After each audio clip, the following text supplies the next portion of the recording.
Hey everybody, welcome back! It's Rebel Ink's art, here again with another character design challenge. Now, for today's prompt, I went through and tried to find something nice and spooky in honor of Halloween, one of my all-time favorite holidays. The prompt that I settled on was Ghost Farmer, and when I started off with this, I was thinking, some kind of pretty simple, farm aesthetic with maybe some ghostly corn or something.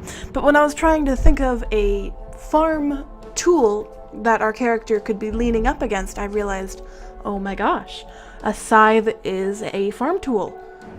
Ghost Farmer is basically just another term for a Grim Reaper.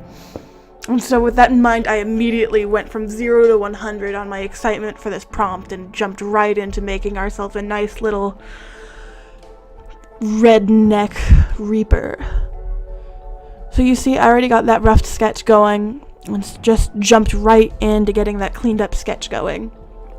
Wanted to give her some spooky eyes, so we've got black eyes with red pupils to keep her nice and eerie, and we're going to see that come through more in the coloring of this picture. Wanted to keep her very somber looking, very serious. And then I decided to go with some skull face paint, just to kind of pull in that homage to Reapers normally being very skeletal.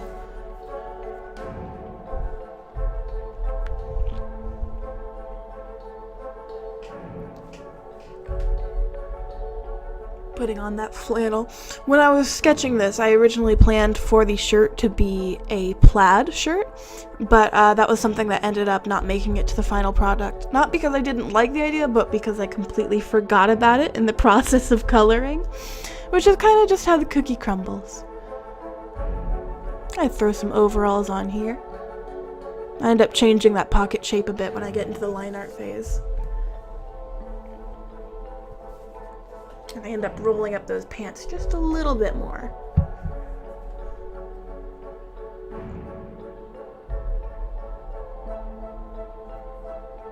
I keep her barefoot just because that's something I always associate with the country.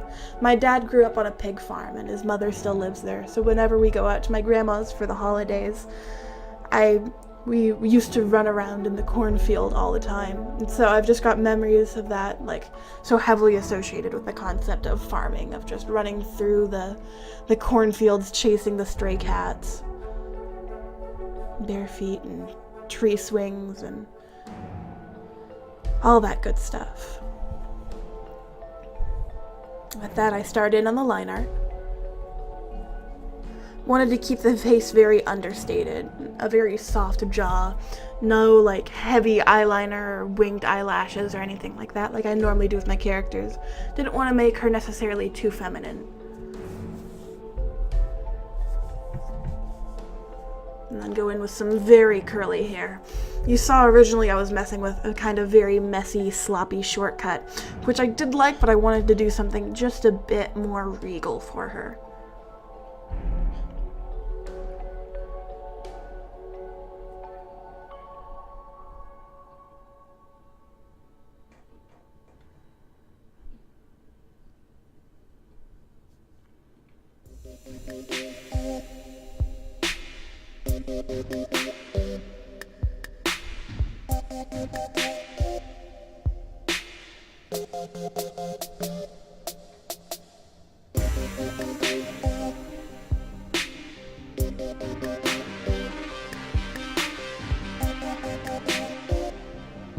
And going through.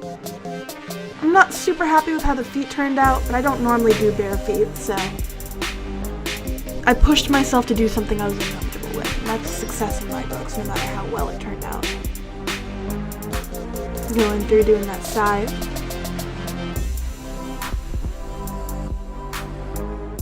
And it's time to throw on those rough colors. So I'm just going through, creating the base layer that I'm going to put all my colors on. Getting the spooky eyes and that nice pale hair.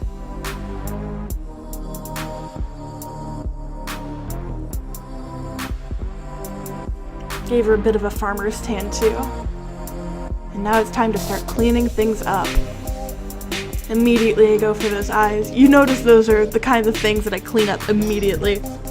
And that's because eyes are one of my favorite things to draw. It kind of helps me when I'm getting a little bummed out by the menial labor of going through and just cleaning things up to go and do one of the fun bits. And for me, that's eyes. Kind of like rewarding yourself in between chores.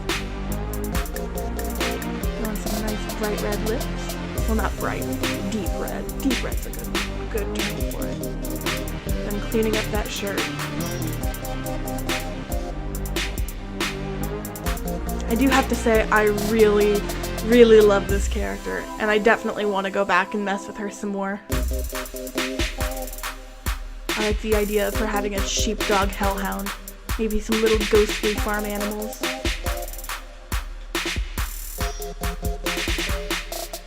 Also, the idea of hell being in the country deeply speaks to me. Nowhere to go, no one for miles and miles. Just you in a house with shitty Wi-Fi. It's my definition of that. Oops. I'm throwing some nice shading on that face. I'm going through shading the skin.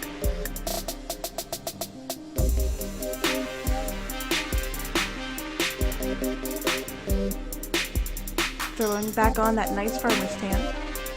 And right here, here in a bit anyways, I get a little distracted by the video I'm watching, so there's going to be a slight pause. My apologies for that. There it is. Whoops. Pastry was a little too into the Mario Odyssey review she was watching. My bad. To be fair though, Mario Odyssey, looking like it's a wonderful game. There we are, back on track. Back on shading. Accentuating those nice curls in the hair and then throwing some shading on that shirt. Still didn't come up with a name for this character.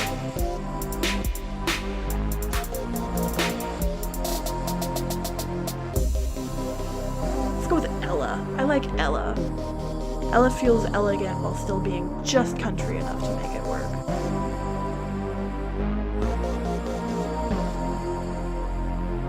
It's short for Elizabeth Jo. That's her full first name.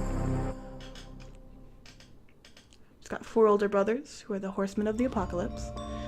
Now I'm just throwing on that regular airbrush outline, giving it that nice glow, throwing on some final details. I'll go ahead and pull up the final illustration now so you can see it. I love this character. I'm definitely going to make her a regular part of my OC regime, somebody I go back to and mess with more and more. I had a ton of fun, and you can have a ton of fun too if you'd like to draw your own characters based off of aesthetics. The link to the aesthetic generator is down in the links below. Thank you guys so much for watching. I had an absolute blast. I hope you did too. Have a great day.